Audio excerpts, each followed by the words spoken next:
Welcome. In this quick and easy tutorial, I'm going to be showing you how to delete images from ChatGPT Library. All right, if you find this video helpful, please leave a like and subscribe to the channel for more such tutorials. And first off, go ahead and go to chatgpt.com. And then once you're in here, you can just go ahead and straight up click on library right here. And here we have the library.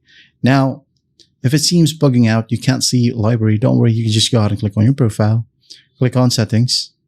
Now go ahead and click on storage. Click on images right here, and you'll be landed to the same exact page. All right. So what you'll do to delete images is that basically, besides the images, you will be able to see a checkbox. Okay. A checkbox, you can click on it if you just want to delete one, and then click on delete. All right. Now, if you want to delete all besides name right here, you have a checkbox as well.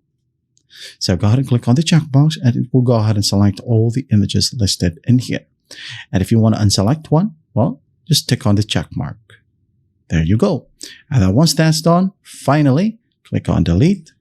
There'll be a pop-up, click on delete, and this one will take some time depending on the amount of images you have in here. And that's how easy it is to delete images from ChatGPT Library.